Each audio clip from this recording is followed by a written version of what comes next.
लोकालोक पर्वत की व्यवस्था तथा सूर्य की गति का वर्णन। भगवान नारायण कहते हैं, देव ऋषि नारद, इसके आगे लोकालोक नाम का एक पर्वत है। प्रकाशित और अप्रकाशित दो प्रकार के लोक हैं।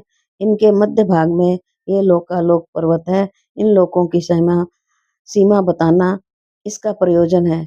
मानसरोवर पर्वत से लेकर सुमेरु तक जितना अंतर है, उतना ही इस पर्वत का परिणाम है। यहाँ की भूमि स्वर्णमयी है। ये ऐसी स्वच्छ है मानो दर्पण हो। सर्वसाधारण प्राणी वहां नहीं रह सकते, अर्थात वह स्थान केवल देवताओं के लिए है। वहां कोई पदार्थ गिर जाए तो फिर वह उससे अलग नहीं हो सकता। अतएव नारद, वहां सब प्रकार के प्राणियों का समुदाय नहीं ठहरता। इसी से इसका नाम लोकालोक हुआ है। सूर्य जिसे प्रकाशित करते हैं और जिसे नहीं करते, उन दोनों लोकों के ठीक मध्य भाग में इस पर्वत की स्थिति सदा रहती है। भगवान श्री हरि ने तीनों लोकों के ऊपर चारों ओर की सीमा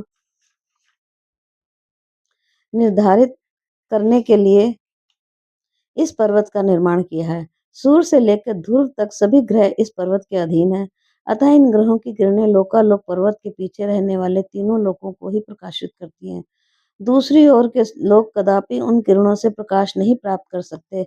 नारद, ये महान पर्वत जितना ऊंचा है उतना ही लंबा भी है। इस पर्वत के ऊपर चारों दिशाओं में स्वयं भू ब्रह्मा ने 4 दिग्गज नियुक्त कर दिए हैं। इन गजराजों के नाम हैं ऋषभ, पुष्पचूड़, वामन और अपराजित। समस्त लोकों के भली भांति स्थित रखने के लिए ही इन दिग्गजों की नियुक्ति हुई है। इस लोकालोक पर्वत पर स्वयं भगवान श्री हरि विराजते हैं। इनके यहाँ विराजने का मुख्य उद्देश्य यह है कि इन दिग्गजों की तथा अपनी परम विभूति इंद्र आदि देवताओं की शक्ति का विकास हो। ये सात्विक विशुद्ध गुण से संपन्न हो तथा सदा कल्याण के भागी बने रहे। 8 सिद्धियां इनकी सेवा में संलग्न रहती हैं। विश्वेशन आदि पार्षद इन्हें घेर कर खड़े रहते हैं। इनकी चारों विशाल भुजाएं शंख, चक्र, गदा और पद्म आदि आयुधों से सुशोभित रहती हैं। सनातन भगवान श्री हरि ऐसे वेश में पूरे कल्प भर यहाँ विराजते हैं। अपनी माया से रचित इस जगत की रक्षा इनके यहाँ विराजने का प्रयोजन है। कहा जाता है कि इस लोकालोक पर्वत के भीतर की भूमि जितनी लंबी चौड़ी है, उतनी ही बाहर भी है। इसके आगे भी विशुद्ध भूमि है। इसमें परम योगी पुरुष ही जा सकते हैं। नारद, स्वर्ग और पृथ्वी के बीच जो ब्रह्मांड है, उसी के मध्य भाग में सूर्य रहते हैं। सूर्य मंडल और ब्रह्मांड 25 करोड़ योजन की दूरी पर है। मृत अखंड अर्थात चेतना शून्य अंड में विराजने के कारण सूर्य को मार्तंड कहा जाता है। हरिण में ब्रह्मांड से ये प्रकट हुए हैं, अतः सूर्य हिरण्यगर्भ भी कहे जाते हैं। दिशा, आकाश, अंतरिक्ष लोक, पृथ्वी लोक, स्वर्ग, अपरवर्ग, नरक और पाताल, इनका सम्यक प्रकार से विभाजित होना सूर्य पर निर्भर है। देवता, मनुष्य, पशु, रेंग कर चलने वाले जंतु तथा वृक्ष आदि जितने प्राणी हैं, उन सबकी आत्मा ये सूर्य हैं। इन्हें नेत्रेंद्रिय का स्वामी कहा जाता है। नारद, भूमंडल का इतना ही विस्तार है। इन दोनों लोकों के मध्य भाग में अंतरिक्ष लोक है। प्रकाश फैलाने वाले ग्रहों में श्रेष्ठ भगवान सूर्य इसी के मध्य भाग में विराजते हैं। उत्तरायण होने पर इनकी गति मंद पड़ जाती है। अपने प्रचंड तेज से त्रिलोकी की को प्रकाशित करते हुए सदा तपते रहते हैं। इनका ये उत्तरायण स्थान बहुत ऊंचा है। ये जब इस स्थान पर आते हैं तब दिन बढ़ने लगता है।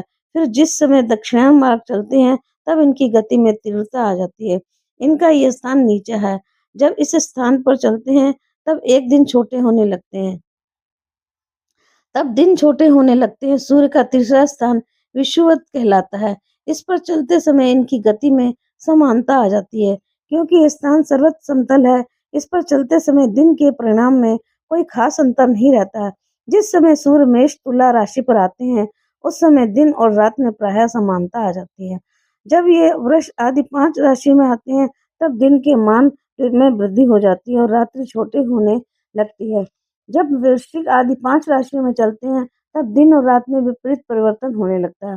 भगवान नारायण कहते हैं, नारद, अब सूर्य की श्रेष्ठ गति का वर्णन करूंगा। ये शीघ्र ही, मंद और अधि 3 प्रकार की गति से चलते हैं। मुनिवर, सभी ग्रहों के स्थान 3 ही हैं। स्थानों के नाम है जारद्रव, ऐरावत और वृषानर। जारद्रव मध्य में है, ऐरावत उत्तर में और वृषानर दक्षिण में। प्रत्येक स्थान में 3 विथियां और अश्विनी, भरणी और कृतिका को नाग विथि कहते हैं। रोहिणी, मृगशिरा और आर्द्रा ये गज विधि कहलाती है। पुष्प, पुनर्वसु और अश्लेषा ये ऐरावती विधि कहलाती है। ये 3 विधियां उत्तर मार्ग कही जाती हैं। मघा, पूर्वा फाल्गुनी और उत्तरा फाल्गुनी अश्वी विधि है। हस्त, चित्रा एवं स्वाति गो विधि कहलाती है। विशाखा, अनुराधा और ज्येष्ठा को जारद्रवी की विधि माना गया है।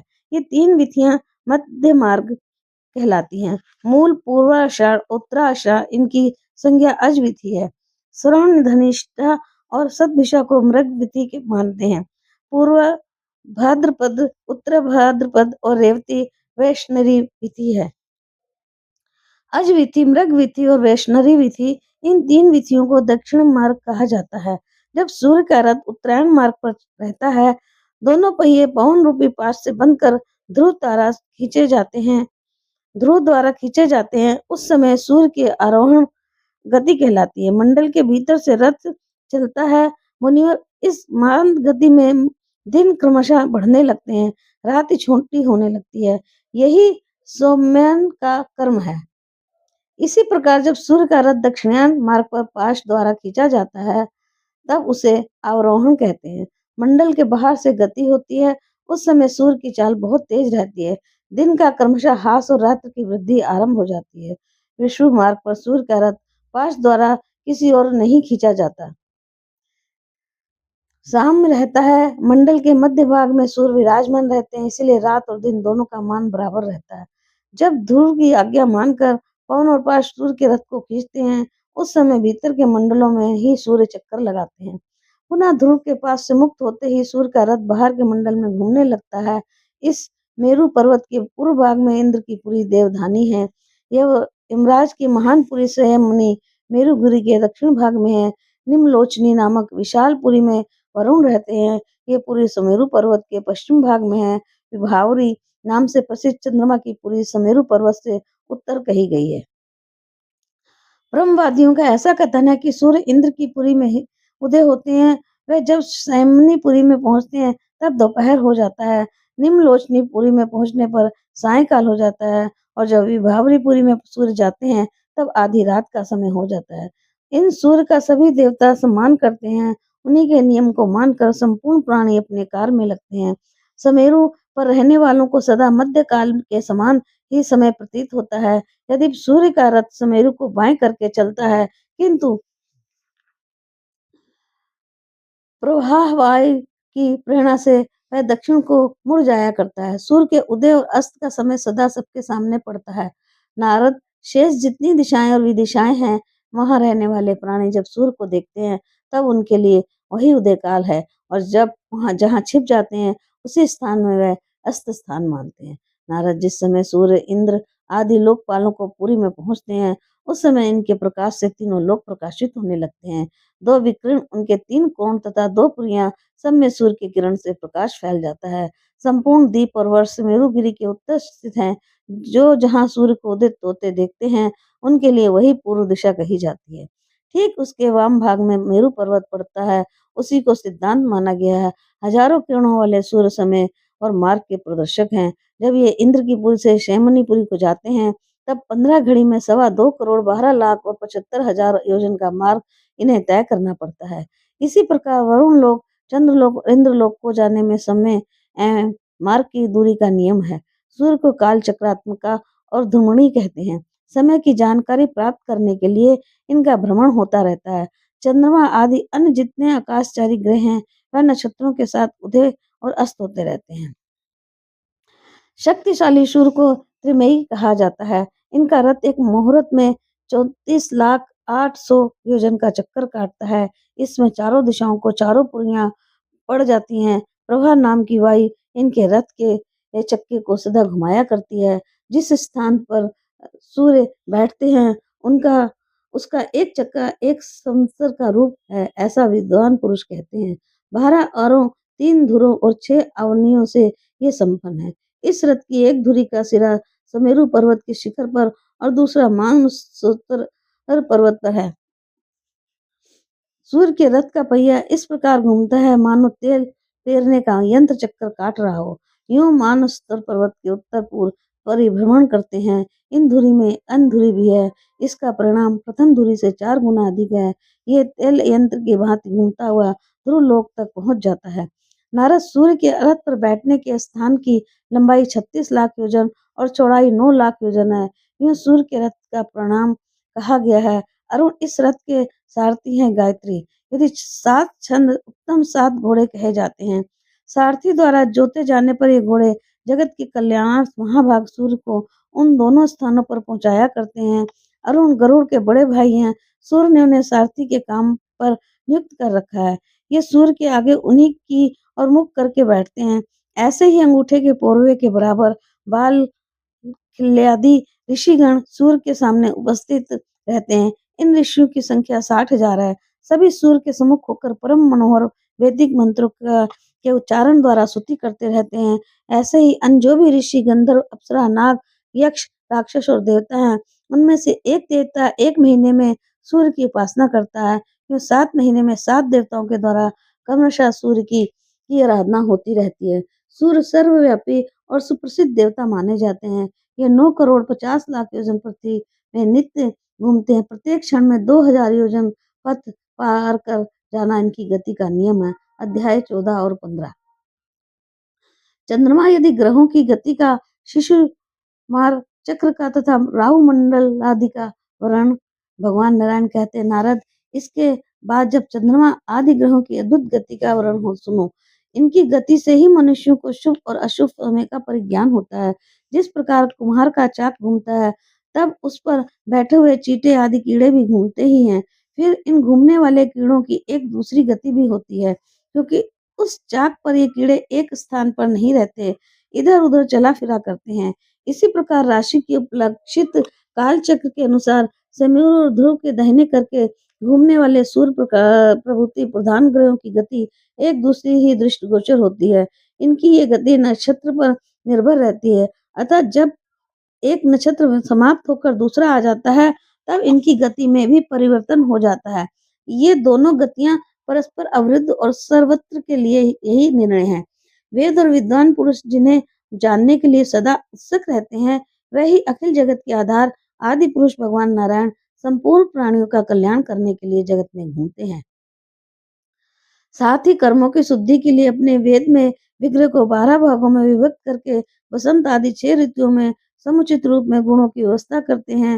वर्णाश्रम धर्म का पालन करने वाले संपूर्ण पुरुष निरंतर वेद की आज्ञा के अनुसार छोटे अथवा बड़े कर्म का संपादन करके श्रद्धा पूर्वक नारायण की उपासना करते हैं। जो ऐसा करते हैं वह बड़ी समुद्र से कल्याण के भागी बन जाते हैं। ये सिद्धांत है। ये भगवान सूर्य संपूर्ण प्राणियों की आत्मा है। भूलोक और पृथ्वी पर लोक के मध्य भाग से इनकी गति होती है। ये काल चक्र पर स्थित होकर चलते हैं। 12 महीने वर्ष के अंग हैं। मेष आदि राशियों से इनकी प्रसिद्धि है। सूर्य क्रमशः इन 12 महीनों को भोगते हैं। एक महीने में 2 पक्ष होते हैं, शुक्ल और कृष्ण। पितृमान से ये एक दिन और रात कहलाता है। सौर मान से इसे 2.25 नक्षत्र बताते हैं। सूर्य जितने समय में वर्ष के छठे भाग को भोगते हैं, उसे विद्वान पुरुष ऋतु कहते हैं। ये ऋतु वर्ष का अवयव कहलाता है और सूर्य आकाश मार्ग में होकर जितने समय में स्वर्ग और पृथ्वी सहित सारे आकाश मंडल का चक्कर लगा जाते हैं, उस समय को वर्ष जानना चाहिए। वर्ष 5 प्रकार के कहे गए हैं: संवत्सर, परिवत्सर, इड़ावत्सर, अनुवत्सर और इधवत्सर। समय की गति जानने वाले पुरुषों का कथन है कि सूर्य सदा समान रूप से ही चलते हैं। इनकी चाल कभी मंद, कभी तीव्र और कभी सम हो जाती है। नारद जब चंद्रमा आदि ग्रहों की गति का प्रसंग सुनो। ऐसे ही चंद्रमा भी चलते हैं। सूर्य की किरणों से चंद्रमा 1 लाख योजन ऊपर है। इन्हें औषधियों का स्वामी कहा जाता है।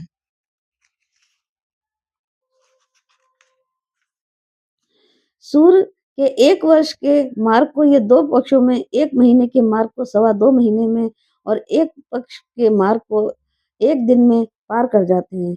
यूं त्रियुगगामी चंद्रमा निश्चित रूप से भूचक्र में भ्रमण करते हैं। ये क्रमशः पूर्ण होती हुई कलाओं से देवताओं को और क्षीण होती हुई कलाओं से पितरों को स्वाभाविक ही प्रसन्न करते रहते हैं। ये अपने पूर्व उत्तर पक्षों के द्वारा देवताओं के दिन और रात का विभाजन करते हैं। समस्त जीवों के प्राण और जीवन यही है। 30 मुहूर्त में ये प्रत्येक नक्षत्र को भोगते हैं। इनकी कलाएं 16 हैं। इनको अनादि श्रेष्ठ पुरुष कहा जाता है। मनों में अन्न में अमृत धारा और सुधाकर ये इनके नाम हैं। देवता, पितृ, मनुष्य, सरीसृप और वृक्ष आदि प्राणियों के प्राणों का पोषण करना इनका स्वभाव है। अतः ये स्वर में कहलाते हैं। चंद्रमा के स्थान से ये 3 लाख योजन ऊपर नक्षत्र मंडल है। ये नक्षत्र अभिजीत को लेकर 28 माने जाते हैं। भगवान ने इन्हें काल चक्र में बांध रखा है। मेरू पर्वत को दाहिने करके ये भ्रमण करते हैं। नारद इन नक्षत्रों से 2 लाख योजन ऊपर शुक्र रहते हैं। ये शुक्र सूर्य के साथ साथ चलते हैं, कभी पीछे हो जाते हैं तो कभी आगे। इनकी भी 3 प्रकार की गतियां, शीघ्र, मंद और सम। प्राणियों के लिए प्राय ये अनुकूल ही रहते हैं। इन्हें शुभ ग्रह कहा जाता है। उन्हें ये भार्गव वर्षों के विघ्नों को सदा दूर करते रहते हैं। इनके स्थान में बुध का स्थान 2 लाख योजन ऊपर है, ऊपर बतलाया जाता है। ये भी शुक्र के समान ही शीघ्र, मंद और समान गतियों से सदा चलते हैं। जिस समय सूर्य को लांग कर ये चल देते हैं, उस समय प्राय आंधी चलने, बादल होकर इधर उधर बिखर जाने और क्षण की सूचना प्राप्त होती है। बुध से 2 लाख योजन ऊपर मंगल रहते हैं। यदि विक्री न हो तो एक एक राशियों को 3 3 पक्षों में भोगते हैं। देवरेश यूं 12 राशियों में मंगल भ्रमण होता है। राशियों में मंगल का भ्रमण होता है। अमंगल सूचक होने के कारण प्राय सबके लिए ये ग्रह अनिष्ट ही होता है। मंगल से 2 लाख योजन ऊपर बृहस्पति रहते हैं। यदि ये विक्री न हो तो एक राशि में वर्ष भर रहते हैं। ये प्राय ब्राह्मण कुल के अनुकूल रहते हैं। बृहस्पति से 2 लाख योजन ऊपर भयंकर शनि का स्थान है। ये घोर ग्रह कहलाता है। सूर्य इसके पिता हैं। ये एक एक राशि में 30 30 महीने तक भ्रमण करते हैं। यह इसके द्वारा संपूर्ण राशियां भोगी जाती हैं। कालिक पुरुषों का कथन है कि ये ग्रह प्राय सबके लिए अनिष्ट कारक है। नारद इससे 11 लाख योजन ऊपर सप्त ऋषियों का मंडल बताया गया है। ये सप्त ऋषिगण संपूर्ण प्राणियों का कल्याण करते हुए ध्रुव लोक की, जिसे विष्णुपद कहा जाता है, प्रदक्षिणा करते हैं। नारद सप्त ऋषियों के स्थान से 13 लाख योजन ऊपर उत्तम ध्रुव लोक है। इसे विष्णुपद भी कहते हैं। महान भागवत श्रीमान ध्रुव यहाँ रहते हैं। इनके पिता का नाम उत्तानपाद है। सारा जगत ध्रुव को मस्तक झुकाता है। इंद्र, अग्नि, कश्यप और धर्म ये सब मिलकर इनको देखते हुए अत्यंत सम्मान के साथ निरंतर इनकी प्रदक्षिणा करते हैं। ये ध्रुव कल्प भर के प्राणियों के जीवन का आधार बनकर इस लोक में विराजते हैं। काल कभी सोता नहीं। इसके वेग को जब सब देख वेग को सब नहीं देख सकते। इस प्रभावशाली काल से प्रेरित होकर ग्रह, नक्षत्र आदि सभी ज्योतिर्गण निरंतर घूमते रहते हैं। परमेश्वर ने ध्रुव को स्तंभ के रूप में नियुक्त कर रखा है। देवताओं से पूजित ये ध्रुव स्वयं अपने तेज से प्रकाशित रहते हैं। जिस प्रकार खलिहान के खंभे में बंधे हुए बैल चारों ओर घूमते हैं, इसी प्रकार भगण आदि समस्त ग्रहों की भी गति है। काल चक्र से नियुक्त होकर ये क्रमशः भीतर और बाहर घूमते रहते हैं। ध्रुव का आश्रय लेकर वायु की प्रेरणा से पूरे कल्प भर ये इस प्रकार चक्कर लगाते हैं जैसे बाज आदि पक्षी आकाश में विचर रहे हों। यूं चक्कर काटने वाले संपूर्ण ग्रहों का प्रकृति और पुरुष से संयोग सुलभ है। अतः इनकी कृपा से ये जमीन पर नहीं गिरते हैं। नारद, कुछ लोग तो भगवान श्री हरि की योग माया के आधार पर स्थित इस ज्योतिष चक्र का शिशु मार्ग के रूप में वर्णन करते हैं। उन्हें वह कहते हैं, ये शिशु मार्ग कुंडली ही मारे बैठा है। इसका सिर नीचे है। इसकी पूंछ के अग्रभाग में इन उत्तानपाद कुमार ध्रुव का आसन है। पूंछ के मूल भाग में पवित्र आत्मा प्रजापति, अग्नि, इंद्र और धर्म देवताओं से सत्कृत होकर विराजते हैं। धाता और विधाता पूंछ के अंत में तथा सप्तऋषिगण कटी भाग में शोभा पाते हैं। ये शिशुमार दाहिनी ओर अपने सिर को मोड़कर बैठा है। उत्तरायण वाले 14 नक्षत्र इसके दाहिने भाग में है। दक्षिणायन वाले नक्षत्र इसके वाम भाग में सुशोभित हैं। नारद लौकिक शिशुमार भी इस जब कुंडली मारकर बैठता है तब उसके दोनों पार्श्व भाग में समान संख्यक अवयव कहते हैं। वैसी ही स्थिति वहां भी समझ लेनी चाहिए। इसके पृष्ठभाग में अज, तिथि, संज्ञक नक्षत्र अर्थात मूल, पूर्वाषाढ़ और उत्तराषाढ़ ये तीनों नक्षत्र हैं। उदर में आकाश गंगा है। बाएं और दाहिने कटि प्रदेश में पुनर्वसु और पुष्य है। पिछले बाएं और दाएं पैरों में अर्धा और अश्लेषा का निवास है। बाएं और दाहिनी नासिकाओं में ये अभिजीत और उत्तराषाढ़ नक्षत्र रहते हैं। देवऋषि इसके वाम और दक्षिण नेत्रों में श्रवण और पूर्वाषाढ़ का स्थान है। धनिष्ठा और मूल दाहिने और बाएं कानों में रहते हैं। उन्हें दक्षिणायन के माघ आदि जो 8 नक्षत्र हैं वे वाम पार्श्व की हड्डियों के स्थान में हैं। इसी प्रकार उत्तरायण के 8 नक्षत्र इसके ठीक विपरीत कर्म से दक्षिणायन पार्श्व की हड्डियों के स्थान पर हैं। सतभिषा और ज्येष्ठा दाहिने और बाएं कंधों की जगह हैं। ऊपर की ठोड़ी में अगस्त का, नीचे की ठोड़ी में यमराज का, मुख में मंगल का और जननेंद्रियों में शनि का स्थान कहा गया है। ककुद पर बृहस्पति और छाती पर ग्रहराज सूर्य, हृदय में भगवान नारायण तथा मन में चंद्रमा विराजते हैं। दोनों स्तनों में दोनों अश्विनी कुमारों का तथा नाभि में शुक्र का स्थान कहा जाता है। प्राण और अपान में बुध और गले में राहु एवं केतु रहते हैं। ऐसे ही सभी अंगों में और रोमकूपों से नक्षत्र मंडल कहे गए हैं। नारद भगवान विष्णु का ये सर्वदेव में दिव्य ग्रह है। संयमशील पुरुष प्रतिदिन स्वयं काल के समय मौन रहकर यत्न पूर्वक इस रूप का ध्यान करे तथा ध्यान करते समय इस मंत्र का जप करना चाहिए। ओम नमो ज्योतिर्लोकाय कालायानी ईमिषापते महापुरुषाय या भी धीमहि। भगवान आप संपूर्ण ज्योति ग्रहों की आश्रय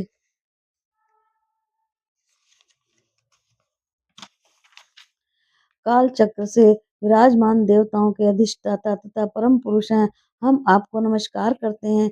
ग्रह, नक्षत्र और तारों के रूप में भगवान का जो ये अधिदेविक रूप है, इसका तीनों समय जप करने वाले पुरुष पापों से मुक्त हो जाते हैं, अथवा जो तीनों कालों में इनको नमस्कार करता है, उसका इस समय का पाप तुरंत नष्ट हो जाता है। सूर्य से 10,000 योजन नीचे राहु मंडल कहा गया है। सिंहिका के गर्भ से इसकी उत्पत्ति हुई है। योग्यता न होने पर भी ये नक्षत्र की भांति विचरता है।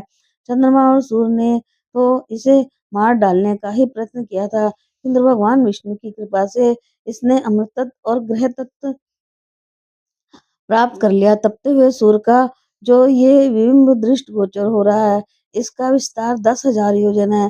चंद्रमा 12,000 योजन के विस्तार में है। 13,000 योजन के विस्तार वाला ये राहु ग्रह सूर्य और चंद्रमा के बिंब को ढकने का प्रयास निरंतर करता था, क्योंकि पूर्व समय का वैर से भूला नहीं था, ऐसा समझना चाहिए। इतनी दूरी से भी सूर्य और चंद्रमा के बिंब को ढकने के लिए राहु तत्पर रहता है। ये सुनकर भगवान विष्णु ने दोनों के पास अपना सुदर्शन चक्र भेज दिया। उस भयंकर चक्र में असीम ज्वाला थी। इसके दुसह तेज से सूर्य और चंद्रमा का मंडल चारों ओर से घिरा रहता है। राहु पास तो जा नहीं सकता, वह इनके बिंबों के सामने दूर ही रुक जाता है, फिर तुरंत लौट पड़ता है। देव ऋषि इस स्थिति को जगत में उपराग ग्रहण कहते हैं। ये जानने का विषय है। नारद राहु से नीचे सिद्धों, चरणों और विद्याधरों के परम पावन लोक कहे गए हैं। इन लोकों का विस्तार 10,000 योजन बताया जाता है। यहाँ पुण्यात्मा पुरुष निरंतर निवास करते हैं। देव ऋषि इन लोकों के नीचे यक्षों, राक्षसों, भूतों और प्रेतों एवं पिशाचों की श्रेष्ठ विहार स्थली है। इसके नीचे जहाँ तक वायु चलती है, वहाँ और बादल दिखाई पड़ते हैं, उसे परम ज्ञानी पुरुषों ने अंतरिक्ष लोक कहा है। देशभर इसके नीचे 100 योजन की दूरी पर यह पृथ्वी बताई जाती है, जहाँ तक गरुड़, बाज, सारस, हंस आदि पक्षी उड़ सकते हैं। ये सब पार्थिव पदार्थ हैं। यूं पृथ्वी के परिणाम और स्थिति का वर्णन किया गया है। देव ऋषि इस पृथ्वी के नीचे 7 भूविवर बताए जाते हैं। प्रत्येक विवर की लंबाई और ऊंचाई 1,000 योजन है। ये सभी विवर 10-10 हजार योजन की दूरी पर हैं। ये भूविवर सभी ऋतुओं के लिए सुखप्रद है। विप्रवर नारद इसमें पहले को अतल और दूसरे को वितल, तीसरे को सुतल और चौथे को तलातल, पांचवें को महातल और छठे को रसातल और सातवें को पाताल कहते हैं। इस प्रकार ये सातों विवर प्रसिद्ध हैं। ये विवर एक प्रकार के स्वर्ग ही हैं। इनमें कहीं कहीं तो स्वर्ग से भी अधिक सुख की सामग्रियां हैं। ये विषय भोग, ऐश्वर्य, सुख एवं समृद्धि के भवन है। इनमें अनेकों उद्यान हैं, विहार स्थलियां हैं, जहाँ तहाँ सुख एवं स्वाद का अनुभव होता है। वहाँ रहने वाले बलशाली दैत्य, मानव, दानव एवं नाग अपने स्त्री, पुत्र तथा बंधुओं के साथ निरंतर आनंद करते हैं, अपने घर के स्वामी होते हैं। अनुचरों और सहस्त्रों का समाज इनके पास रहता है। ईश्वर की कृपा से इनकी प्रायः कोई कामना अधूरी नहीं रहती। वह माया जानते हैं, सभी ऋतुओं में सुख से संपन्न होकर निवास करते हैं, सदा हष्ट पुष्ट रहते हैं। इन भू विवरों के मायावी वैज्ञानिक एवं दानवों ने बहुत सी पुरियों का निर्माण किया है। वह पुरियां श्रेष्ठ मणियों, अत्यंत अद्भुत सहस्त्रों भुवनों और अटलिकाओं से सुशोभित हैं।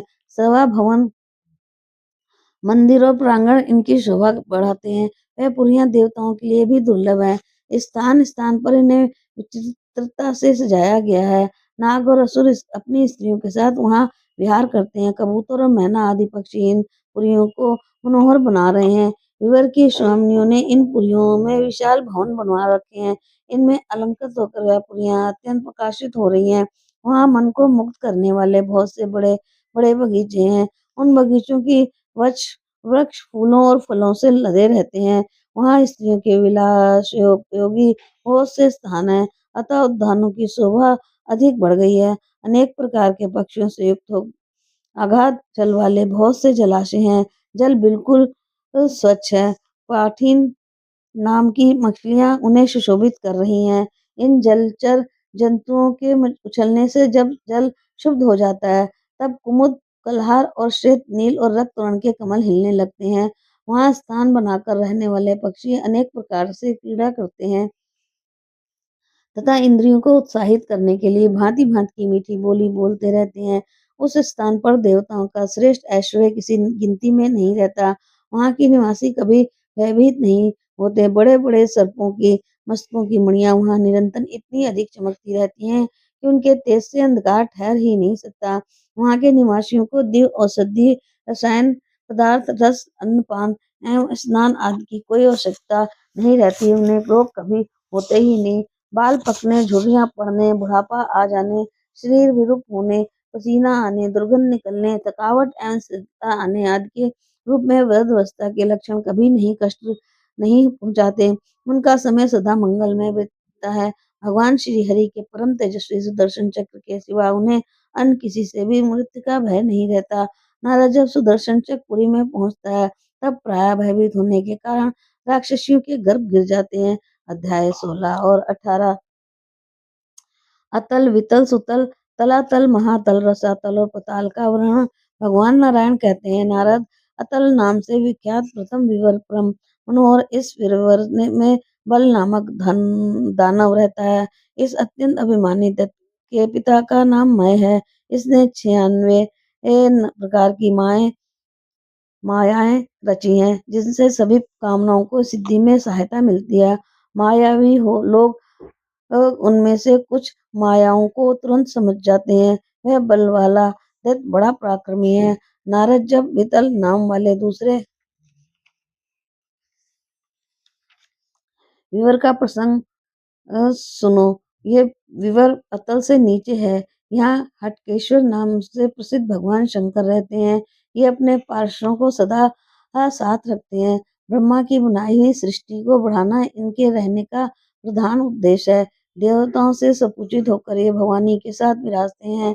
वहाँ भगवान शंकर और पार्वती के तेज से हाट की नामक एक श्रेष्ठ नदी निकली है। वायु की प्रेरणा से प्रचंड अग्नि उत्साह पूर्वक उसका जल पीते रहते हैं। जल पीते समय अग्निदेव जो जल थूक देते हैं, वही हाटक नाम से प्रसिद्ध सुवर्ण बन जाता है। तद उससे बहुत प्रेम करते हैं। उनकी स्त्रियां उसके आभूषण बनवाकर सदा पहना करती हैं। नारद, इस वितल के नीचे सुतल नामक विवर कहा गया है। ये सुतल सभी विवरों से श्रेष्ठ माना जाता है। यहाँ विरोचन कुमार बलि रहते हैं। बलि बड़े यशस्वी पुरुष हैं। देवराज इंद्र का परम प्रिय कार्य करने की इच्छा से भगवान श्री हरि वामन रूप से प्रकट हुए थे। उन्होंने ही बलि के इस लोक में रहने की व्यवस्था की है। भगवान ने पहले तीनों लोकों की संपत्ति यहाँ भेज दी। तत्पश्चात दानवराज बलि को यहाँ बसाया। जैसे इंद्र आदि देवता भी नहीं पा सकते, ये अमित लक्ष्मी इनके पास है। बलि उन्हीं देवादिदेव भगवान श्री हरि की भक्ति पूर्वक आराधना करते रहते हैं। इनका विचार सदा पवित्र रहता है। इस समय भी सतल लोक में बलि का अधिपत्य है। नारद, महात्मा पुरुषों का कथन है कि भगवान वसुदेव में समस्त पुरुषार्थ प्रदान करने की पूर्ण योग्यता है। ये अखिल जगत के स्वामी श्री हरि कहलाते हैं। ये दान पात्र बनकर बलि के पास पधारे और बलि ने इन्हें सारी पृथ्वी दान कर दी। अवश्य उस दान के फलस्वरूप सतलोक का राज्य मिल जाना ही सर्वथा समुचित नहीं माना जा सकता। क्योंकि यदि कोई इन देवादिदेव के नाम विवश होकर भी उच्चारण कर लेता है, तो वह अपने कर्म रूपी बंधन की रस्सियों से अनायास ही काट देता है। ये भगवान संपूर्ण संसार के निपुण शासक हैं। योगी पुरुष क्लेश रूपी बंधन को काटने के लिए निरंतर सांख्य योग आदि साधन करते हैं। ऐसे प्रभु के द्वारा बलि को सुतल लोक का दान कोई उदारता नहीं कही जा सकती। नारद, हम लोगों पर भगवान की ये कृपा समझनी चाहिए। उन्होंने भोगों के माया में ऐश्वर्य इंद्र को देने के लिए ये प्रयत्न किया था। ये ऐश्वर्य संपूर्ण कलेशों का हेतु है। इसके आ जाने पर परमात्मा का स्मरण मन से दूर हो जाता है। भगवान विष्णु साक्षात ईश्वर है। इन्हें समस्त उपयोगों का सहज ही पूर्ण ज्ञान है। छल पूर्वक याचना करके इन्हें बलि का सर्वस्व छीन लिया, केवल देह मात्र छोड़ दी। कारण दूसरा कोई उपाय उस समय सुलभ नहीं था। भगवान सर्व समर्थ तो हैं ही, वह वरुण के पाशों से बांधकर बलि को इस लोक में ले गए और उन्हें उसे वहीं बसा दिया। उस समय बलि ने अपना उद्धार इस प्रकार प्रकट किया। बृहस्पति के सदस्य मंत्री पाकर भी वह इंद्र बड़े ही नासमझ प्रतीत होते हैं। इसीलिए उन्होंने उन्होंने इन परम प्रसन्न श्री हरि से संसारिक संपत्ति की याचना की। भला ये त्रिलोकी का ऐश्वर्य कितना नगण्य और तुच्छ है। भगवान के आशीर्वाद की अपार महिमा है। इसे छोड़कर संसार की संपत्ति में प्रेम रखने वाला अवश्य ही मूर्ख है। मेरे पितामह श्रीमान प्रहलाद जी भगवान से बहुत प्रेम रखते हैं। संपूर्ण जगत का कल्याण करना ही उन्हें अभीष्ट था। अतः उन्होंने भगवान से यही वर मांगा था कि मेरे हृदय में देश भक्ति का उदय हो। उनके पिता वीर पुरुष थे। उनकी जीवन लीला समाप्त हो जाने पर भगवान विष्णु उनकी अतुल संपत्ति मेरे पितामह प्रहलाद जी को दे रहे थे, किंतु भगवत प्रेमी मेरे पितामह जी ने उसे लेना स्वीकार नहीं किया। भगवान के प्रभाव की तुलना नहीं की जा सकती। वह अखिल जगत के उपाधि से संपन्न है। मुझ जैसे दोषों का भंडार व्यक्ति भला उनके प्रभाव को कैसे जान सकता है। इस प्रकार के विचार संपन्न परम आदरणीय वह दानवराज बलि अब भी सुतल लोक में विराजमान है। स्वयं भगवान श्री विष्णु ने उनका द्वारपाल होना स्वीकार कर लिया है। एक समय की बात है, जगत को रुलाने वाला रावण दिग्विजय होने के विचार से सुतल लोक में प्रवेश कर रहा था। इतने में भक्तों पर अनुग्रह करने वाले भगवान श्री हरि ने अपने पैर के अंगूठे से उसे ऐसा झटका दिया कि वह 10,000 योजन दूर चला गया। बलि ऐसे परम उदार श्रेष्ठ पुरुष हैं। संपूर्ण सुख भोगने का सुअवसर उन्हें प्राप्त है। देवादिदेव भगवान श्री हरि की कृपा से वह सुतल लोक के राजा होकर विराजमान है। भगवान नारायण कहते हैं, नारद, सुतल लोक के नीचे के विवर को तलातल कहा जाता है। वहाँ दानवराज मैं रहता है। ये महान दैत्य त्रिपुर नामक महान नगर का स्वामी रहा है। त्रिलोक की रक्षा के लिए भगवान शंकर ने इसकी तीनों पुरियां भस्म करके इसके यहाँ रहने की समुचित व्यवस्था कर दी। देवादिदेव भगवान शंकर की कृपा से इसे यहाँ सुखदायी राज्य प्राप्त हो गया। ये मायावियों का गुरु है। इसे अनेक प्रकार का माया संबंधी विज्ञान भली भांति ज्ञात है। संपूर्ण कार्यों से सिद्धि पाने की इच्छा से भयंकर दानवगण निरंतर इसका सम्मान सत्कार करते हैं। इसे तलातल के नीचे परम प्रसिद्धि महातल नामक विवर है। इस विवर में कुदक के वंशज क्रोधवश और सर्पों का समाज रहता है। नारद, इन सर्पों की बहुत से मस्तक होते हैं। इसने प्रधान सर्पों के नाम इन्हें बताता हूँ। कुहक, तक्षक, सुरीक्षण और कालिया। इनके बड़े बड़े फण होते हैं। इनके शरीर में असीम शक्ति होती है। ये बड़े भयानक होते हैं। इनकी जाति भी भयंकर है। पक्षीराज गरुड़ से ये सब प्राय उद्रिक्त रहते हैं। ये सब भांति भांति के क्रीड़ा रचने की कला जानते हैं। अपनी स्त्रियों, बालकों, सहस्त्रों संबंधियों के साथ सदा आनंद मग्न होकर ये विहार करते हैं।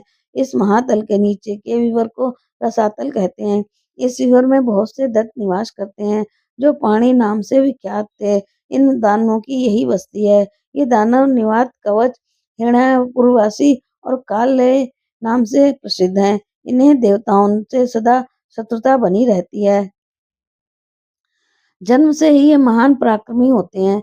इनमें असीम साहस रहता है, परंतु अखिल जगत के स्वामी भगवान श्री हरि के तेज से इनकी शक्ति कुंठित रहती है। अतः बलि से सोए हुए सर्पों की भांति ये सदा अपने विवर में ही छिपे रहते हैं।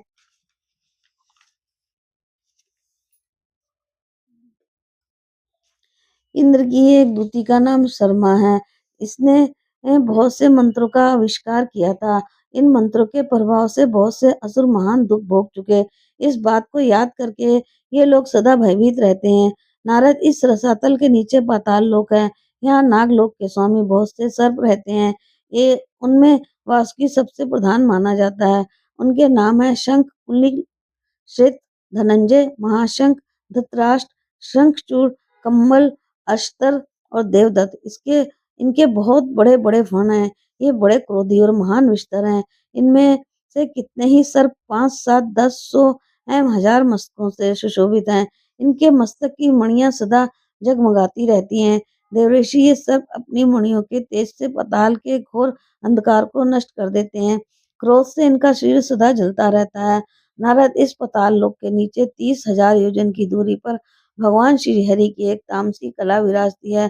संपूर्ण देवताओं से सपूजित इस कला का नाम अनंत है। इस नित्य कला में विशेषता ये है कि अहंकार रूप होने से ये दृष्टा और देश को खींचकर एक कर देती है, अतः इसे संकर्षण कहते हैं।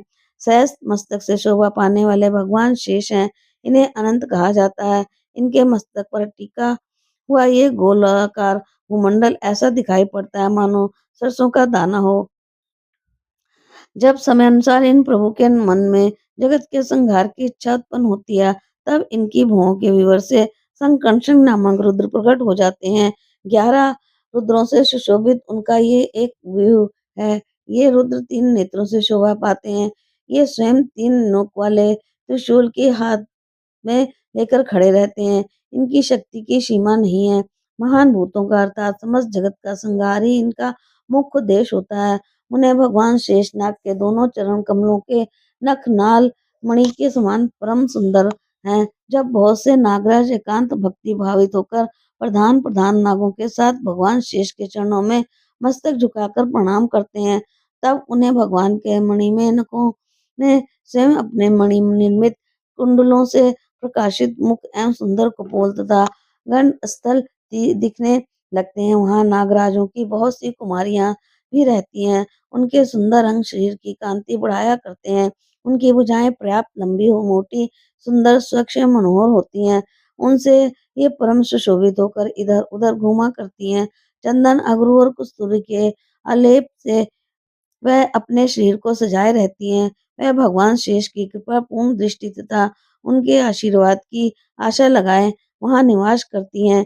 भगवान अनंत का हृदय अत्यंत उदार है। उनके बल एवं पराक्रम का परिणाम नहीं किया जा सकता।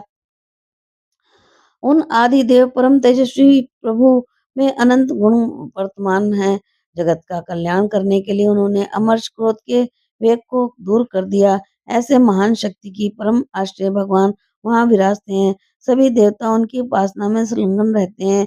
देवताओं, सिद्धों, असुरों, नागों, विद्याधरों, गंधर्वों और मणियों द्वारा निरंतर इनका ध्यान किया जाता है। उनके नेत्र प्रेम के मत से मुग्ध एवं विहल रहते हैं। अपनी अमृतमयी वाणी से देवताओं तथा अपने पार्षदों को भी परम संतुष्ट करना उन प्रभु का स्वभाव ही बन गया है। वह गले में वैजयंती माला पहनते हैं। उनकी ये माला कभी कुम्हला न सकने वाले तुलसी के निर्मल नवीन दलों से सुशोभित है। मत वाले भंवरों का झुंड अपनी मधुर गुंजार से सदा उनकी शोभा बढ़ाया करते हैं। वह देवाधिदेव भगवान शेष नीले रंग का वस्त्र पहनते हैं। केवल एक कान में कुंडल धारण करते हैं। उनकी अविनाशी अत्यंत विशाल भुजा हल्के कुद पर शोभा पाती है। श्रेष्ठ पुरुषों का कथन है कि ये भगवान शेष परम प्रधान देवता हैं। इनका हृदय अत्यंत उदार है। सर्वमयी पृथ्वी इनके ऊपर इस प्रकार सुशोभित है जैसे मतवाले हाथी की पीठ पर होदा हो। अध्याय 19 और 20। नारद का भगवान अनंत का यशोगान एवं नरक नामावली। भगवान नारायण कहते हैं, महाभाग नारद, सनातन पुरुष इन्हें ब्रह्मा का मानस पुत्र कहा जाता है। एक समय वह ब्रह्मा की सभा में गए और भगवान अनंत की आराधना करते हुए उनकी महिमा गाने लगे। उन जिनका दर्शन पाकर इस जगत की उत्पत्ति, स्थिति और प्रलय की हेतुभूत सत्वादि प्रकृति गुणों से अपने कार्य करने की क्षमता प्राप्त होती है, तथा जिनका रूप अनंत एवं अनादि है और जो अपने में प्रपंचात्मक नाना प्रकार के जगत को धारण किए हुए हैं, उन भगवान संकर्षण में के रहस्य को भला कोई कैसे जान सकता है, जिनमें ये सदात्मक अर्थात कार्य कारणभूत समस्त प्रपंच भास रहता है तथा सज्जन व्यक्तियों को वशीभूत करने के लिए की हुई जिनकी पराक्रम पूर्ण लीला को मृगराज सिंह ने अपनाया है, उन भगवान शंकर ने हम पर विशेष कृपा करके ये परम शुद्ध सात्विक स्वरूप धारण किया है। कोई दुखी अथवा पतनात्मुक व्यक्ति अन्यायी हंसी के रूप में भी यदि उनके सुने हुए नाम का एक बार उच्चारण कर लेता है तो उसके अशेष पाप नष्ट हो जाते हैं। फिर ऐसे भगवान शेष को छोड़कर मुमुक्षु पुरुष दूसरे किस देवता की शरण में जाए। इन भगवान शेष के सहज मस्तक हैं, अनंत होने के कारण उन्हें अमित पराक्रमी कहा जाता है। पर्वतों, नदियों, समुद्रों एवं समस्त प्राणियों से सुशोभित ये भूमंडल इनके एक मस्तक पर एक प्रकार ठहरा हुआ है, मानो धूल का एक सूक्ष्म कण हो। किसी के हजार जीव भी हों तब भी वह इन सर्वव्यापी प्रभु के प्रभाव का वर्णन नहीं कर सकता। ऐसी अनुपम शक्ति से शोभा पाने वाले भगवान अनंत के वीर अतिशय गुण और प्रभाव की सीमा नहीं की जा सकती। ये रसातल के मूल भाग में परम स्वतंत्र होकर विराजमान है। चराचर जगत की स्थिति बनी रहे अत्यर्थ इन्होंने लीला पूर्वक पृथ्वी को धारण कर रखा है। मुनिवर मनुष्यों के जिस कर्म जैसे कर्म होते हैं उन्हीं के अनुसार उनका ऊंच नीच गतियों की प्राप्ति होती है। उन्हें कर्म का परिपाक कहा गया है। तुम यदि जानना चाहते हो तो मैं बताने के लिए तैयार हूँ। तुम ये प्रसंग सुन सकते हो। नारद जी ने कहा, भगवान आप प्राणियों के विचित्र गतियों के अर्थात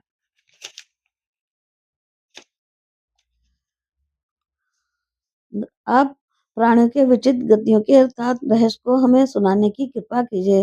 भगवान नारायण कहते हैं, नारद, कर्ता की श्रद्धा के अनुसार ही गतियां भी पृथक पृथक हुआ करती हैं। श्रद्धा में भी सदा 3 प्रकार के भेद होते हैं, अतः इनके फल में भी विभिन्नता होना स्वाभाविक है। कर्ता में यदि सात्विक श्रद्धा हो तो कर्म के फलस्वरूप उसे सुखप्रद गति मिलती है। राजसी श्रद्धा होने से वह कष्टप्रद गति का अधिकारी होता है। तामसी श्रद्धा के प्रभाव से कर्ता दुखी और मूर्ख बन बैठता है। यूं श्रद्धा के तारतम्य फल में भी विचित्रता बतलाई गई है। द्विज और माया अनादि इसके बनाए हुए कर्म ही गतियों के उत्पादक हैं। ये गतियां शास्त्रों की संख्या में हैं। नारद, त्रिलोकी के भीतर दक्षिण दिशा में अग्निऋषित नामक पितृगण तथा अन्य पितृ भी निवास करते हैं। ये स्थान पृथ्वी से नीचे और अतल लोक में से ऊपर है। ये सत्य स्वरूप है। ये परम समाधि लगाकर इस प्रकार की आशा लगाए बैठे रहते हैं कि शीघ्र हमारे वंशजों का कल्याण हो जाएगा। वहीं पितरों के स्वामी भगवान यमराज भी रहते हैं। उन्होंने अपना कार्य संपादन कराने के लिए बहुत से पुरुषों को नियुक्त कर रखा है। उनके द्वारा नियुक्त ये पुरुष मरे हुए प्राणियों को वहां ले जाते हैं और भगवान की आज्ञा के अनुसार दंड विधान करना यमराज का प्रधान कर्तव्य है। अपने गणों के साथ रहकर वह विचार पूर्वक कर्म और दोष के अनुसार प्राणियों को यथोचित दंड दिया करते हैं। वह परम ज्ञानी अपने गणों को सदा सावधान करते रहते हैं। यथा स्थान नियुक्त उनके समस्त गण भी धर्म के रहस्य से पूर्ण परिचित तथा परम आज्ञाकारी हैं। नारद, नरकों की संख्या 21 बताई गई है। कुछ लोग कहते हैं कि इनकी संख्या 28 है। मैं क्रमशः इनका वर्णन करता हूँ। तामिस्त्र, अंधतामिस्त्र, रौरव, महारौरव, कुंभीपाक, कालसूत्र, असिपत, शुक्रमुख, अंधकूप, कृमभोजन, संदर्श, तृप्तसुमी, ब्रजकंठ, कशामली, वैतारणी, पुयोद, प्राणरोध, विशेषण, ललाभक्ष, सारमयादन, अविची, अयवपना, अयपना, शारकदम, रसोगण, भोजन, शूलपोत, दंतशुक, अवटोटरोध, पर्यावर्तन और सूचीमुख इन नाम वाले 28 नरकों की यातना भोगने का स्थान कहा जाता है। प्राणी अपने अपने कर्मों के अनुसार इनमें यातना शरीर प्राप्त करके जाने का क्यों बाध्य होते हैं। अध्याय 21 तामिस्त्र आदि नरकों का वर्णन। नारद जी ने कहा, सनातन मुने, जिनके फल स्वरूप इन नरकों की प्राप्ति अनिवार्य है वह विविध कर्म कौन से हैं, इस प्रसंग को मैं समय प्रकाश से सुनना चाहता हूँ। भगवान नारायण कहते हैं, नारद, जो दूसरे के धन, स्त्री और पुत्र का अपहरण करते हैं उस दुरात्मा को यमराज के दूत पकड़ कर ले जाते हैं। उन दूतों की आकृति बड़ी भयंकर होती है। उनके द्वारा कालपाश में बंधा हुआ प्राणी यातना भोगने के लिए ताम्रस्थ नामक नरक में गिरता है। यमदूत हाथ में रस्सी लेकर प्राणी को पीटते हैं, उसे घुड़कते हैं और तरह-तरह के दंड दिया करते हैं। उस जीव को महान क्लेश भोगना पड़ता है। जो पुरुष किसी स्त्री के पति को धोखे में डालकर स्वयं उसके साथ समागम करता है, यमराज के दूत उसको अंधातृष्ट नामक नरक में गिराते हैं। वहां गिरे हुए जीव को असह्य वेदना सहनी होती है। उसके नेत्र अंधे हो जाते हैं, बुद्धि जवाब दे देती है। जड़ कटे हुए वृक्ष की भांति नरक में गिरते हैं। उसे किंचित मात्र देर नहीं लगती। उन्हीं विशेषताओं के कारण प्राचीन पुरुषों ने उस नरक का नाम अंधता निश्चित रखा है। ये मेरा है और ये मैं हूँ, यूं ममतत रखकर जो दूसरे में द्वेष करता हुआ प्रतिदिन केवल अपने ही परिवार के भरण पोषण में व्यस्त रहता है, वह प्राणी मृत्यु के पश्चात अपने अशुभ कर्म के प्रभाव से रौरव नामक नरक में गिरता है। यह नरक सभी प्राणियों के लिए भयावह है। इस लोक में पुरुष के हाथ जिन प्राणियों की हिंसा हो गई है, वह सब भयंकर रूरु नामक जानवर बनकर नरक में रहते हैं। जब मारने वाला प्राणी मरकर उस नरक में पहुंचता है, तब वह उसे अत्यंत क्लेश देते हैं। इसी विशेषता के कारण पुराणज्ञ विद्वान पुरुषों ने उसे रौरव कहा।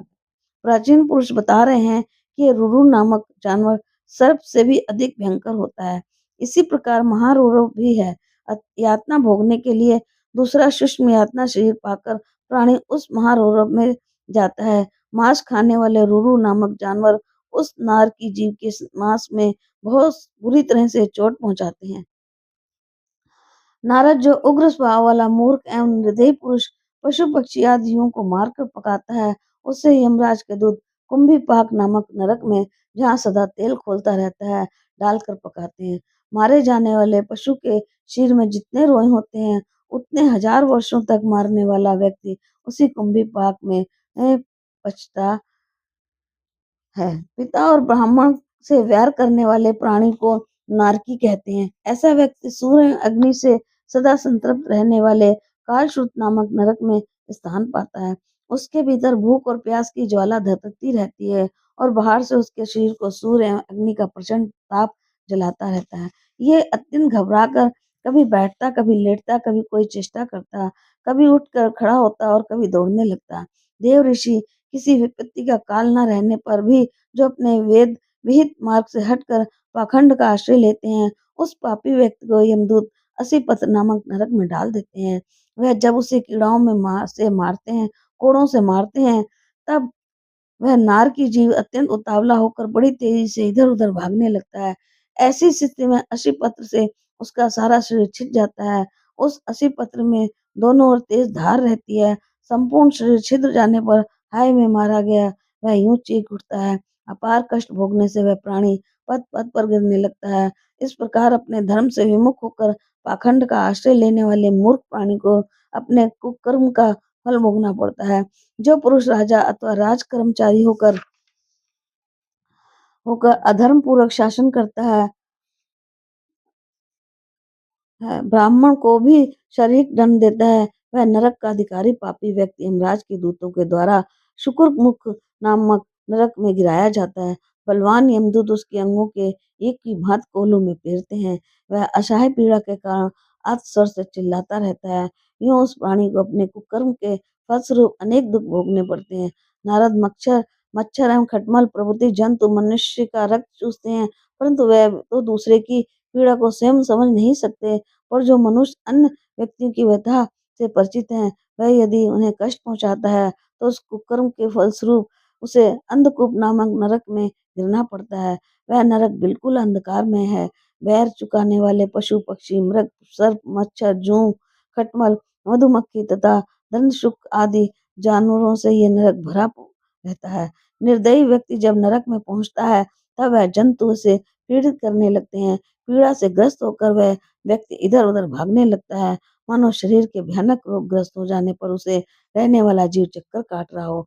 जो कुछ भी भोज्य पदार्थ प्राप्त हो, उसे पंचयज्ञ करके विभाजित करने के पश्चात ही भोजन करना चाहिए। ये शास्त्रोक्त नियम है। जो पुरुष ऐसा नहीं करते, उन्हें काक कहा गया है। इस कुकर्म के फलस्वरूप यमराज के भयंकर दूत उस पापमय प्राणी को कृत्रिम भोजन नामक नरक में गिराते हैं। इस नरक में 1 लाख योजन विस्तृत एक भयंकर कृमि कुंड है। भोजन बनाकर अकेला स्वयं ही खा जाने वाला व्यक्ति कीड़ा होकर इस कुंड में वास करता है। देव ऋषि विपत्ति काल न होने पर भी जो ब्राह्मण अथवा अन्य किसी भी वर्ण के लोगों से चोरी या जबरदस्ती करके सोना या रत्न छीन लेता है, उसे मरने पर यमराज के दूत संदर्श नामक नरक में गिराते हैं। अग्नि के समान संतप्त लोहे के पिंडों से उसे दागते हैं। जो पुरुष अगम्य स्त्री के साथ रमण करता है अथवा जो स्त्री अगम्य पुरुष के साथ समागम करती है, उसे यमदूत तप्त श्रमी नामक नरक में गिराकर कोड़े से पीटते हैं। फिर लोहे की बनी जलती हुई स्त्री की मूर्ति से पुरुष को और ऐसे ही जलती हुई लोहे में पुरुष मूर्ति से स्त्री को आलिंगन कराते हैं। जो महान पापी व्यक्ति पशु आदि समस्त प्राणियों के साथ अभिचार व्यभिचार करता है, उसे मारने पे यमराज के दूत शाल्मली नामक नरक में रहते हैं। ये ब्रज के समान लोह में कांटों से भरा हुआ नरक है। नारद जो राजा या राजा के कर्मचारी पाखंडी बनकर धर्म की मर्यादा का पालन नहीं करते, वह मर्यादा भयंकर रूपी पाप के कारण मरने पर वैतरणी नामक नरक में जाते हैं। नरकों की खाई के समान प्रतीत होने वाली इस भयानक वैतरणी नामक नदी में यमराज के दूत उन्हें ढकेल देते हैं। नारद इस नरक में पड़े हुए प्राणी को जलचर जंतु चारों ओर से खाया करते हैं। वह प्राणी इधर उधर भागते हैं, प्राण निकलते नहीं और बाध्य होकर वे अपने बुरे कर्म के फल को भोगने के लिए सदा संतप्त रहते हैं। वह नदी मल मूत्र पीप रक्त क्लेश केश हड्डी नख चर्बी मांस और मज्जा आदि अपवित्र वस्तुओं से भरी रहती है। उसी में गिरकर वे पापी प्राणी छटपटाते हैं, जो उच्च कुल के होते हुए भी शूद्र के स्वामी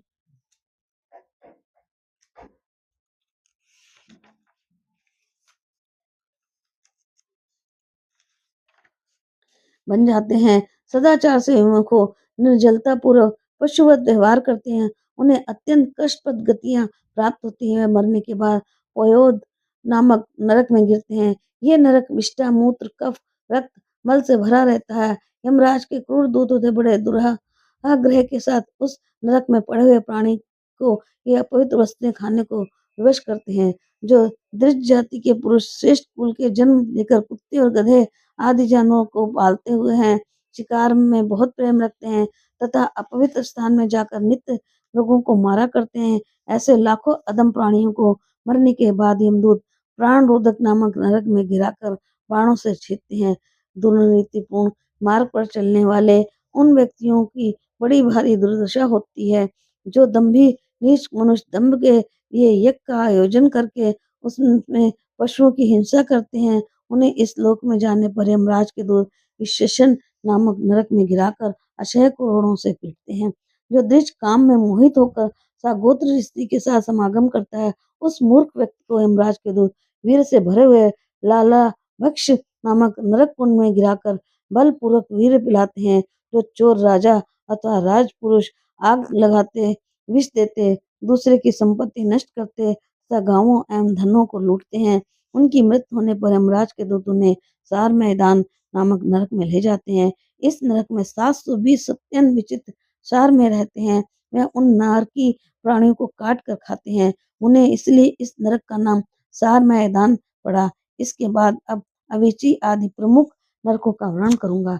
भगवान नारायण कहते हैं, देव ऋषि जो दान और धन को लेने देने में साक्षी बनकर सदा झूठ बोलते हैं, झूठी गवाही देते हैं, वे पाप वृद्धि मनुष्य मरने पर 100 योजन के ऊंचे पर्वत शिखर से अवीची नामक नरक में गिराए जाते हैं। ये नरक बड़ा ही भयंकर है। इस आधार शून्य नरक में प्राणियों को नीचा सिर किए हुए गिरना पड़ता है। इस नरक की पथरीली भूमि जल के समान दिखती है, इसी से उसे अवीची कहते हैं।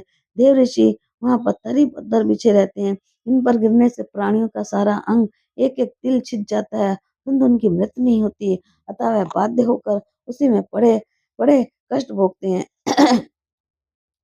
नारद जो ब्राह्मण क्षत्रिय अथवा वैश्य प्रमादवश मदिरा पीते हैं, उन्हें यमदूत ये पान नामक नरक में गिराते हैं और उन आग से जलते हुए लोहे के सिंक जैसे उनके मुंह में घुसेड़ देते हैं। उन्हें जो स्वयं नीच कुल में उत्पन्न हुआ है, किंतु अभिमानवश जन्म तप विद्या आचार वर्ण एवं आश्रम में अपने से श्रेष्ठ पुरुषों का सम्मान नहीं करता, वह पुरुष अधम माना जाता है। मरने के बाद यमराज के दूत उसका सिर नीचा करके शारकर्दम नामक नरक में गिरा देते हैं।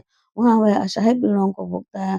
मुनेर काम मोहित मनुष्य नर बलि के द्वारा भैरव यक्ष आदि का जन करते हैं, अतः जो स्त्रियां नर पुरुष का मांस खाती हैं वह मरने के पश्चात रक्षोगण भोजन नामक नरक में गिरते हैं। उन्होंने जिन मनुष्यों को इस लोक में मारा और खाया वह सब के सब पहले से ही राक्षस होकर यमराज के यहाँ रहते हैं। मुने जब मारने तथा खाने वाले वह व्यक्ति उस नरक में पहुंचते हैं, तब जिस प्रकार वह मारे और खाए जाते हैं, ठीक वैसे ही कसाई के रूप में परिणित होकर वह तीखी कुल्हाड़ियों से उनके शरीर को काटते हैं।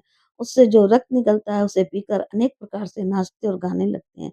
नारद ग्राम में अथवा जंगल में रहने वाले प्रत्येक प्राणी को भी जीवन की इच्छा रहती है। जिन प्राणियों का जीवन विशिष्ट व्यक्तियों पर निर्भर है, उनको उन विशिष्ट व्यक्तियों में जो फुसलाकर अपने पास बुला लेते हैं और मानो अपने मनोरंजन के लिए उनके बदन में कांटे चुभोकर अतः रस्सी आदि में बांधकर कष्ट देते हैं, उन्हें मरने पर यमदूतों की प्रेरणा से शूलपोत नामक नरक में गिरना पड़ता है। उसके सभी अंगों में शूल आदि चुभाए जाते हैं। उन्हें भूख और प्यास की असह्य पीड़ा होने लगती है। कंकड़ और बटेर आदि तीखी चोंच वाले पक्षी जहाँ तहाँ उन्हें नोचते रहते हैं। उस समय उन्हें अपने पूर्वकृत पापों की स्मृति होती है। विप्र जो क्रूर स्वभाव वाले मनुष्य सर्पों की भांति प्राणियों को दिख करते हैं, वे मृत्यु के उपरांत दंतशुक नामक नरक में गिराए जाते हैं। वे 5 मुख और 7 मुख वाले सर्पों से पूर्णतः भरा रहता है। क्रूर स्वभाव वाले सर्प बिलों में रहते हैं। जब प्राणी वहां पहुंचते हैं तब वह तुरंत उन्हें काटने लगते हैं। जो पुरुष किसी अन्य व्यक्ति को अंधेरी कोठरी अथवा प्रकाशहीन घरों में रहने के लिए विवश करते हैं, वह इस कुकर्म के फलस्वरूप अवटारोध अवटारोध नामक नरक में पड़ते हैं। इन उन पापी मनुष्यों को यमराज के दूत स्वयं अपने हाथ से वैसे ही अंधकार में स्थानों में रखकर विषैली अग्नि के धुएं से कष्ट पहुंचाते हैं। जो दृश्य स्वयं ग्रह का स्वामी होकर अपने यहाँ समय पर आए हुए अतिथियों का पापों नेत्र इस प्रकार देखता है, मानो उन्हें भस्म ही कर डालेगा। मरने पर उस पाप दृष्टि वाले पुरुष को भी यमराज सेवक नरक में ढकेल देते हैं। उस नरक में काक कंकवान और गिद्ध आदि बहुत से क्रूर पक्षी गज के समान चोंचों से सुशोभित होकर रहते हैं। वह सहसा नार की व्यक्ति की आंखें निकाल लेते हैं। इस परिवर्तन के कारण ही यह नरक पर्यावर्तन नाम से विख्यात होता है। जो इस जन्म में अपने को धनराय मानकर अभिमान में अत्यंत चूर हो दूसरों की टेढ़ी आंखों से ही देखता है, जो सबके प्रति शंका किए रहता है तथा धन कमाने और खर्च करने की चिंता जिसके मन में कभी दूर नहीं होती, जिसका हृदय मुक्त सदा सूखता रहता है, जिसे कहीं शांति नहीं मिलती तथा जो यक्ष की भांति धन की संरक्षण में लगा रहता है, वह अधम मनुष्य मरने के पश्चात अपने किए हुए बुरे कर्म के प्रभाव से यमराज के दूतों द्वारा शुचिमुख नामक नरक में गिराया जाता है। यमराज के अनुचर धन में चिपके रहने वाले इस व्यक्ति के संपूर्ण अंगों के सूत्रों में से दर्जियों की भांति सी देते हैं। देव ऋषि नारद पाप कर्म करने वाले मनुष्यों को यातना भुगतने पाने के लिए इस प्रकार के सैकड़ों में हजारों संख्या से बहुत से नरक ऐसा समझना चाहिए। कुछ ही बतलाए गए हैं और बहुतों का नाम ही नहीं लिया। हे मुने, ये सभी नरक महान दुष्ट दुखप्रद हैं। पापी मनुष्यों को इनमें जाना पड़ता है। धर्मपरायण पुरुष सुखदायी लोकों में रहते हैं। मैंने जिस प्रकार देवी का पूजन रूप और आराधना का लक्षण तुम्हें बताया है, प्राय वही अपना धर्म इसके अनुष्ठान मात्र से मनुष्य नरक में नहीं जाता। सब उचित होने पर भगवती जगदम्बा संसार रूपी समुद्र से मनुष्यों का उद्धार कर देती है। अध्याय 22 और 23। ह्रीं ह्रीं ह्रीं श्री श्री दुर्गा।